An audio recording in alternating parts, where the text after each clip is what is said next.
Wonderful. Good morning, Grace Church. It feels like I'm back in school when I say that. It is so wonderful to be with you all this morning.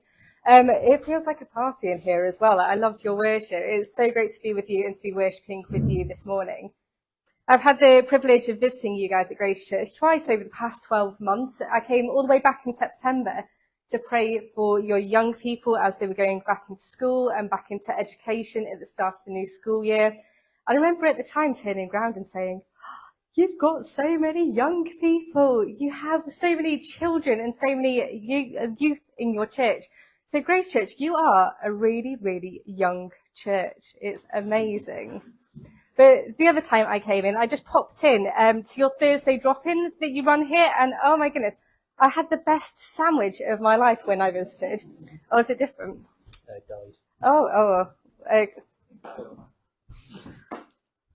Hello. Hello. I had the best sandwich of my life when I came to your Thursday drop-in. I came to the one just before Christmas, and it was delicious. But I just happened to pop in, and the way that you guys do community, the way you guys love people around you, and the way you guys love God really blew me away. So thank you so much for having us here today. Thank you for having us with you. We love you guys here. So as Terry said, some of you guys may know us and may know what we do quite well, and others of you may think that you may not know anything about Shrewsbury Youth For Christ. So to start off with, my name is Ellie, and I'm the new Centre Director for Shrewsbury Youth For Christ. I took on this role about a year ago, but I've been involved with Youth For Christ for many years. And today I'm joined by Blonde Hannah. So Blonde Hannah, give a wave. Yeah, that's Blonde Hannah. So Hannah works for us at Shrewsbury Youth For Christ, so please do have a chat and a cup of tea with her afterwards. And obviously we said about Joe, who is around. Right in front of me. Joe. So make sure you ask Joe about his new role and he will explain it afterwards. But for the benefit of those who don't know anything about Shrewsbury Youth For Christ, we were set up in 2005 by a group of local Christians who had the desire to see the Christian message communicated within our local secondary schools. So for almost 20 years, that is exactly what we have been doing. We're in the privileged position where we go into the majority of the secondary schools here in Shrewsbury, as well as the local college, to share exactly who God is there, which is so cool.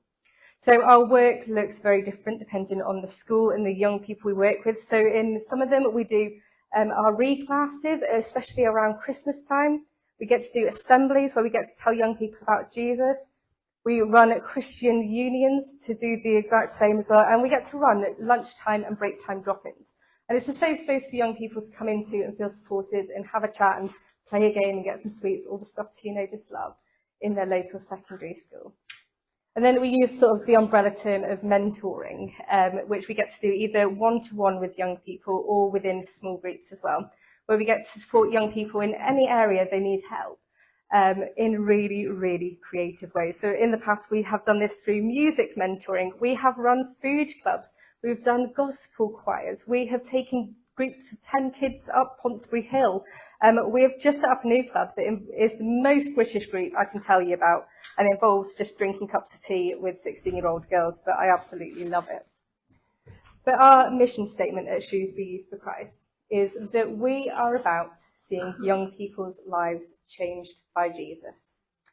So in everything that we do, in every conversation we have with every young person in every school, we want them to walk away knowing that they are loved by a loving God, and that we want to see their lives changed by him. Now, I appreciate change is a bit of an interesting word in a mission statement because it needs to be like turned around, but it is one that we believe in because we believe that young people need change in their lives today.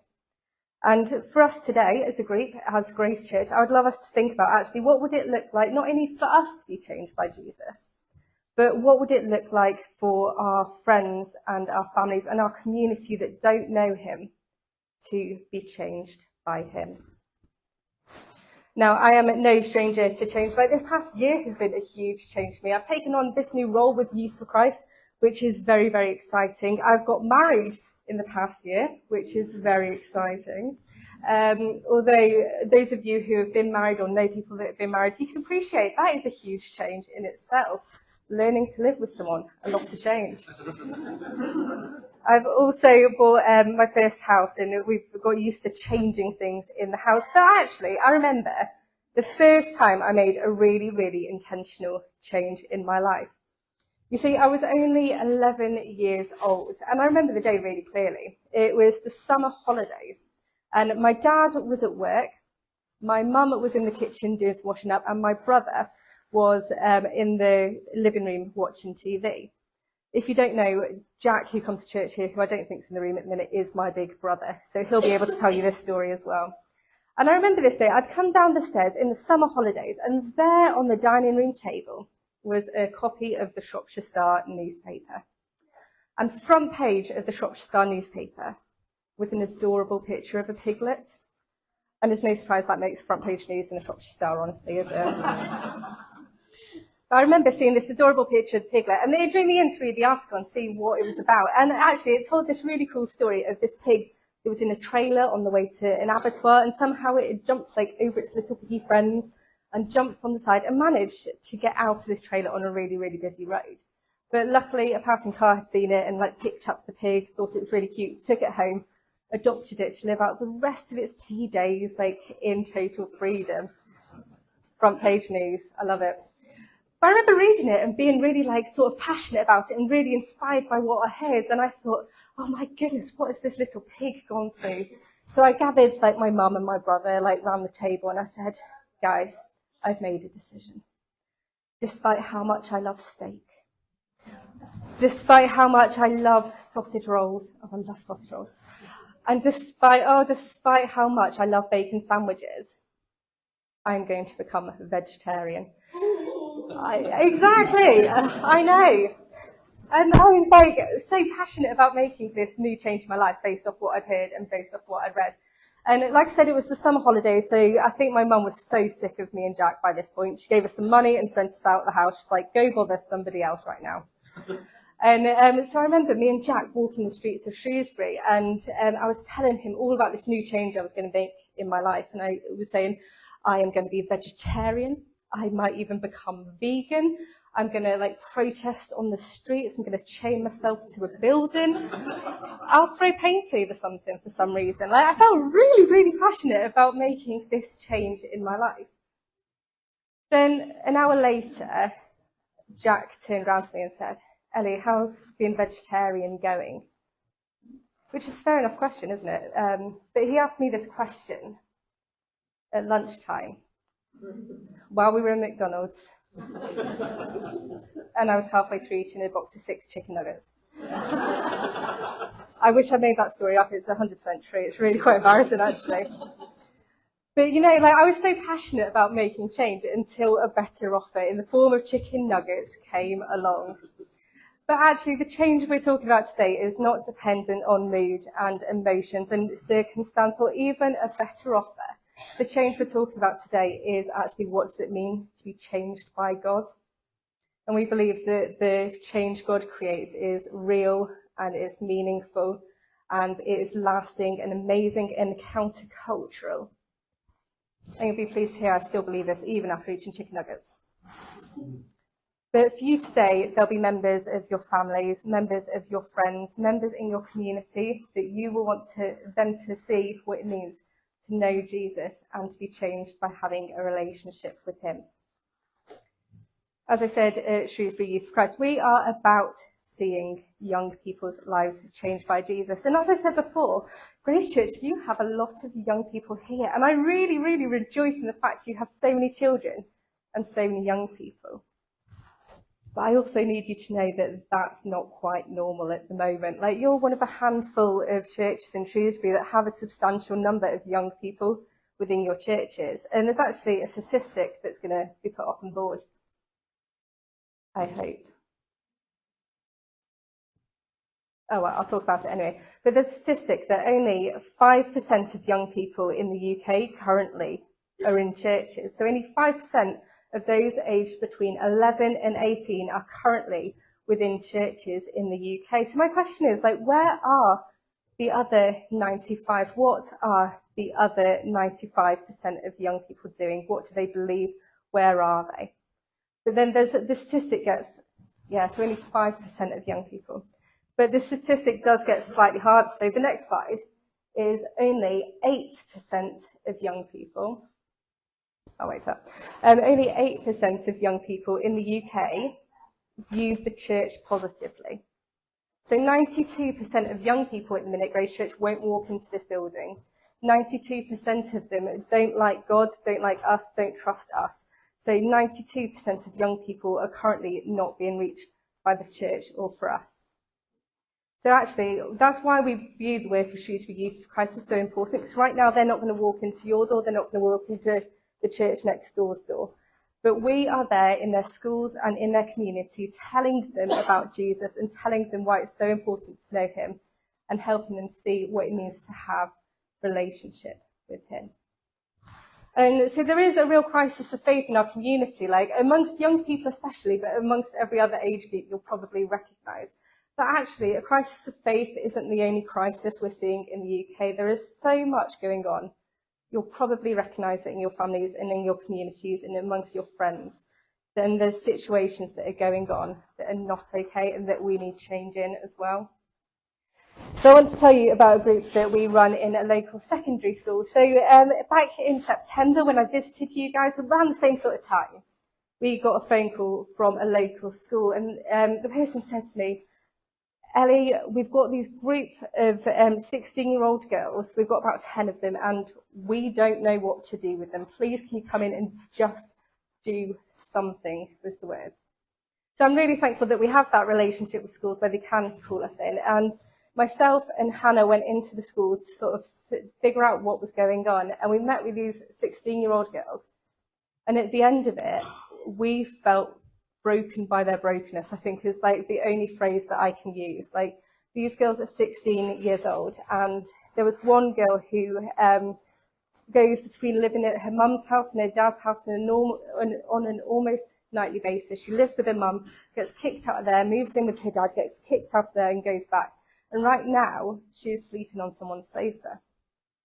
And there's another girl in the group who, despite living at home with her mum, didn't spend Christmas Day with her family because actually being at home for that amount of time wasn't safe for her to be in.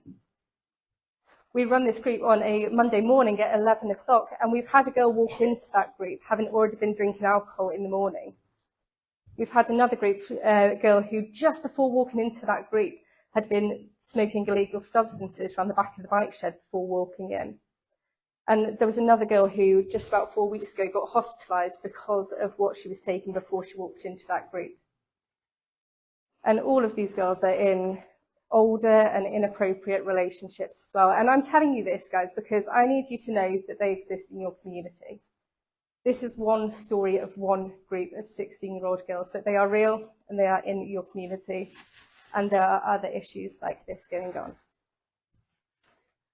But one of my favourite stories in the Bible is one of change. And it is how God can change the hardest of hearts and the hardest of situations towards him. And I think that's what we need to rejoice in as well.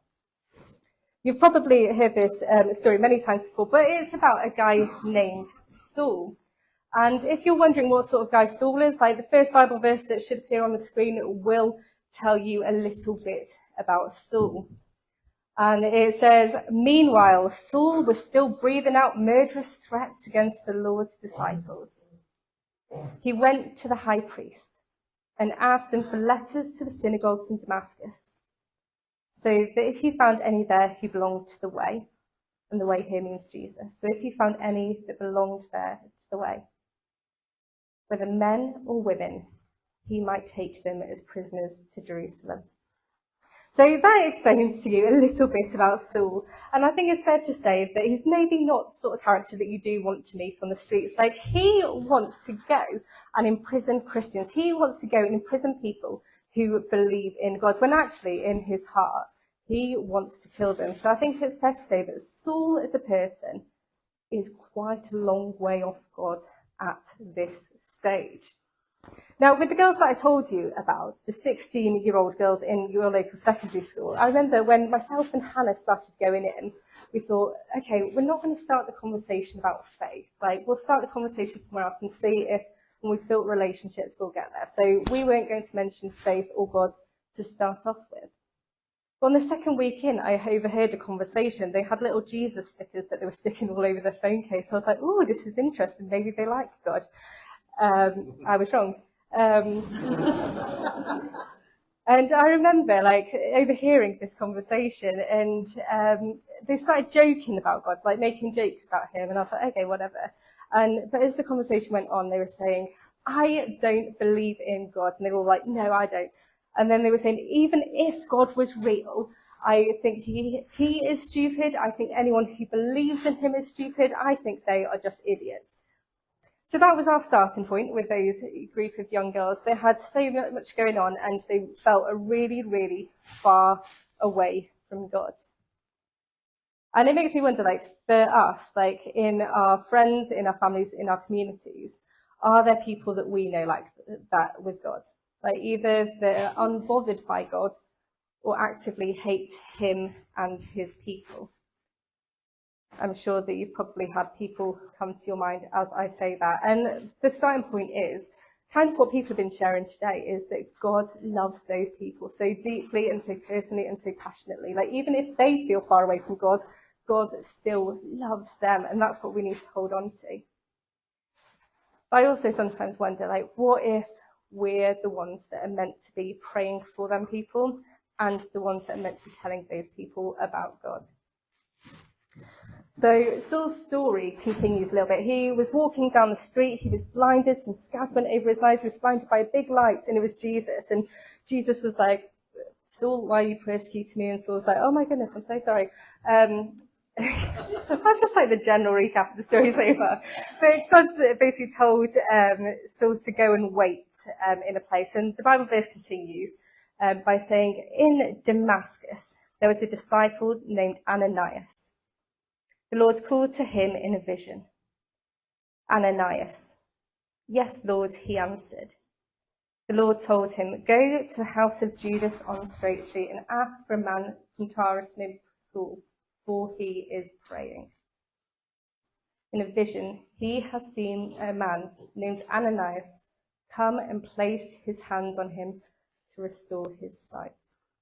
So that's the conversation between God and Ananias. But then Ananias comes back to God by saying, Lord, Ananias replied, I have heard many reports about this man and all the harm he has done to your holy people in Jerusalem.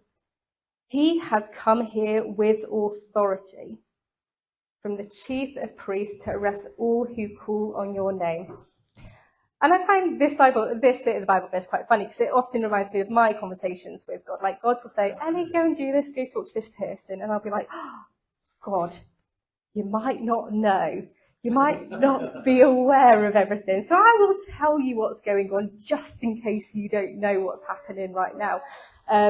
It's really embarrassing when you talk to God like that. I'm sure if you've done it, you'll probably realise. And that's exactly what Ananias is doing in this situation. He is saying, God, Saul is a long way off you. He hates your people. He is persecuting them. Like, are you really sure you want me to go? Is the general vibe of what Ananias is saying here. And yet sometimes God does ask us to work with or to go to or to pray for people that do scare us a little bit. When I come in and chat to people about the work of Shrewsbury Youth For Christ, almost every time without fail, I have the same conversation. Someone comes up to me and says, oh, I love the work of Shrewsbury Youth For Christ, but I couldn't work with young people because they scare me. And my favourite thing to do is to imagine them and say, oh, they scare me too. Because it's actually a little bit true. Like, mostly I am joking about that. But young people do sometimes scare me because we don't know the situations they're walking into. We don't know the conversations. We don't know their background. And it can be a really frightening place to go and have these conversations with young people. But I wonder for us, like when we're thinking about our families and our friends in our communities, are there people that we're fearful to talk to or to pray for? Is there people that, due to pride or circumstance or fear, we don't have conversations with about Jesus? And actually, I think often we confuse God's divine power and authority in situations with our own human weakness. I mean, in this Bible verse, like Ananias is saying that Saul has authority. He's saying, I won't go because Saul has authority. And he's forgetting that actually God's authority is much bigger and better and greater and more divine and trumps any sort of other authority that is going on in the situation. So I think that when we go in to have these conversations, we need to live under the authority of God and not under the authority of fear that we can do. So after months of working with the girls that I've been talking about, me and Hannah sat down and we sort of thought, okay, we sort of want to start bringing in faith a little bit, or sharing our faith in some way that's really meaningful. So we came up with the idea that actually we were going to start off by asking them if there's prayer requests. I say we as all Hannah, I can't take any of the credit for this. So I remember the first week, Hannah walked into the group and she said, we did the whole group, we made the cups of tea, we sat down, had a lovely chat.